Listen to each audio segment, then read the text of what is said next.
Fortnite is the gaming equivalent of the Ship of Theseus. If you don't know what the Ship of Theseus is, just fucking look it up. I started playing this game in Chapter 1 Season 4, so I've seen every single board on this ship get replaced. And I guess in watching this game's particular transformation from funny cartoon shooter to Tim Sweeney's AI Funland and Torment Nexus, I kind of just feel the need to come back every once in a while and just take a good look at how the ship has floundered. What I'm saying is I just want to talk about Chapter 7 Season 3 for like no good reason. You could call this a season review if you want, but I'm just gonna be saying literally anything, so I don't know, get ready. First and foremost, we got the sprite collecting. This is the big thing this season. This is the awesome mechanic that's gonna get everybody coming back to the game. Except it didn't get me coming back to the game. Not for very long, at least. This extraction shooter thing they're doing this season is just what I'd call a player retention mechanic. Even though I didn't make that up, I'm pretty sure I got that from a Chug-a-Chug video. I don't know how much I need to, like, explain what I mean by that, but a player retention mechanic is just any gimmick that Epic creates out of their boiling witch's cauldron of ideas that they use to get you coming back to the game. I think a good example of these are LTMs and power hours, shit like that. Fuck no! Usually limited time, sometimes it's a seasonal thing, sometimes it's just in the game for a certain amount of time and then it goes away. I think some of them are more tasteful than others, and some of them can be pretty fun, but they do one basically every season, and it's like a fundamental part of this game's design, and it shows up everywhere. Even beyond just gameplay related shit, I think the entire game is just designed to induce FOMO into the very fiber of your being. I mean, honestly, the story may as well be one of these fucking player retention mechanics with how they're reheating old-ass washed-up characters from years ago for just nostalgia and throwing them back into the story like it's the fucking MCU. Guys, look! It's the Ice Gang! It's the Ice Gang and the Bone Station! And Shadow! It's fucking Shadow! This isn't a video about any of that, though. Sorry. Point is, sprite collecting ruined any chance this season had of being enjoyable, for me at least. Here's why sprite collecting is just this season's flavor of player retention mechanic, and why it sucks. You load up into a match, find a Labubu, and then you take it to an extraction site. You defend it for a minute, and then it's sent off, and the sprite's added to your collection, as I'm sure you know. You can then use its near negligible powers again for cheaper, or use it in another match, or drip out your fucking sprite mech suit from the battle pass if you want. Damn, that is pretty ass! I don't know about you, but this mechanic just feels like a superficial gimmick tacked on to the gameplay for variation to me. Which, I mean, I guess you can boil any mechanic in this game down to that, but this one's different. I personally did not get much mileage out of it.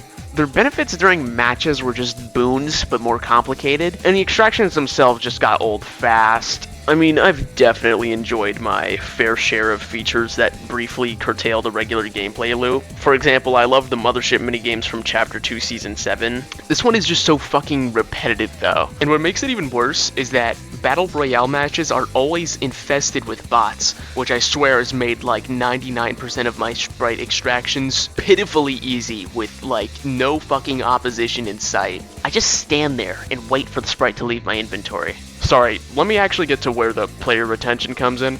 So, you know that adorable, marketable little sprite you just extracted? Now, you can extract it again. But it's rarer now. No, hell no! Oh, and it's golden. Or multicolored like a fucking rainbow Among Us popper toy. Does it do anything new? No. But isn't it just so cool looking? On top of that, you can only get it during these specific times of day we'll announce on our Twitter to add to their arbitrary rarity. Like, guys, let's buckle up for our new Mastery Mondays. They genuinely expect us to do that shit. This is Epic's idea of new, engaging content in 2026. Like, dude, that's a player retention mechanic 2-for-1 special. Rare sprites and power hours at the same time. Just thinking about it makes me sick to my stomach, bro. And the way they've milked the ever-living shit out of this feature with random different colored jelly bean creatures has made the whole mechanic feel totally meaningless, in my opinion. Now this might be where some of you put on your thinking caps and go, well, Mish, you don't need to collect these sprites, it's just a fun little mechanic for players who want a fun little challenge to go with their matches.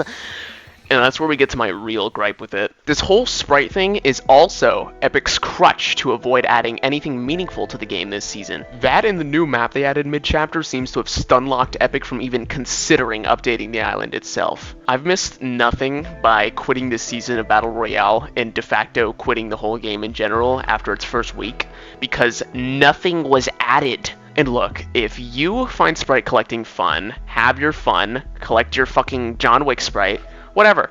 I don't hate you, believe it or not. But it's not all I'm trying to do for an entire season. Or 2 seasons for that matter. This is a good point to mention that sprites are staying in the game next season. And to that end, I have a question. Has this feature seriously been that critically acclaimed that they had to keep the steal the brain rot mechanic in the gameplay loop for a whole extra season? I need to know. I've mostly seen criticism for it. Besides that, my main point is that the very design of this season just functionally acted like an excuse for Epic to just add next to no content of substance throughout its entire runtime. All they've really added this season that I can remember was a pistol that ricochets off walls. Oh, and those shock rocks to throw on top of the big growing list of items in this game that allow you to get out of fights scot-free with zero skill or forethought. Oh yeah, items. Right, items. That brings me to my next point. Even ignoring sprite collecting, I don't want a single person telling me that this season had good gameplay when the meta has been this unequivocally ass for its whole duration. Like, the Chaos Exploder rifle was just a pocket RPG for the first month of the season, if I remember correctly. Then, after that, the meta was entirely defined by the fucking Ranger pistol from Chapter 5 of all things, which, by the way, if you didn't know, could do more damage at common rarity than the useless-ass surgical burst rifle could do at legendary. And I hope I don't have to explain to you why that's bullshit, but I digress. And on top of those shock rocks I mentioned earlier, we still had 7 sliders, overdrive grenades, rift goes, and god forbid Batman's grapnel gun in the loot pool, which I genuinely only just realized now while quickly researching for this video was unvaulted. Of course, as part of the DC Summertime Gooner collab they dropped this season, during which I wasn't playing a lick of Fortnite. I had better things to do, like running Vesper's host 20 times for Icebreaker, and obviously another 20 times for the Icebreaker Catalyst. Moving on. I just want to mention that I am beyond sick of modern Fortnite's art style. And to give this season some credit, it does improve on that. Chapter 7 Season 3, honestly, I think is a huge step up stylistically from the brand safe ass, overly realistic, gritty ass looking maps we've been getting since probably like Chapter 4 or 5. I think the game has just really suffered in recent times from a lack of personality, and this art style is one of the biggest fucking merchants of that entire plague on this game.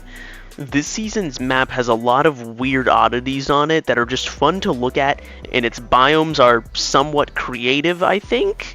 And this is good. They need more of this. It's the reason the game was cool to begin with. It was weird. It had crazy map updates. They don't like to do those anymore.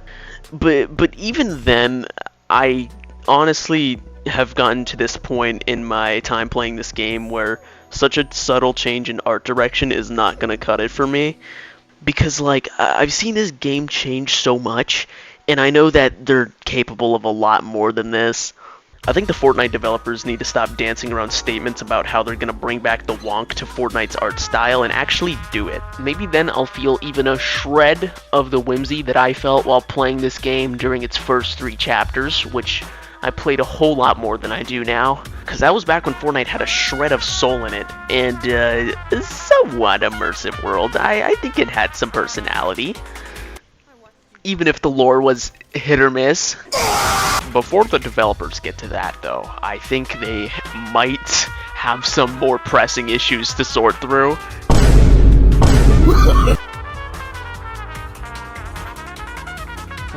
What else? Oh, right, they added another insufferable bigot to this game, because we all know Epic just loves collaborating with the worst people known to man. They just can't stop themselves. It's too much money at stake. I don't know why I'm acting like you're not aware, because I know I know you know about it. Everybody knows about it, and nobody likes this guy. Everyone on Twitter complained about it for about a week and then forgot it ever happened, as they always do. It's the reason why nothing is gonna get better, and why nothing ever happens in this game. We get mad at Epic, and then they do nothing about it, and it blows right over, and they continue making money off of children and people with low enough self-respect to genuinely spend money on their favorite anime character's Fortnite skin in 2026. If you see me wearing Miku, don't be filming me, brother, because I bought that shit with Save the World V-Bucks. Get on my level. You are not a founder. I'm better than you.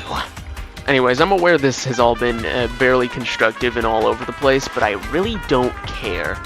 I'm just here to scream into the void, and if you made it this far, your ear just happened to be in the way.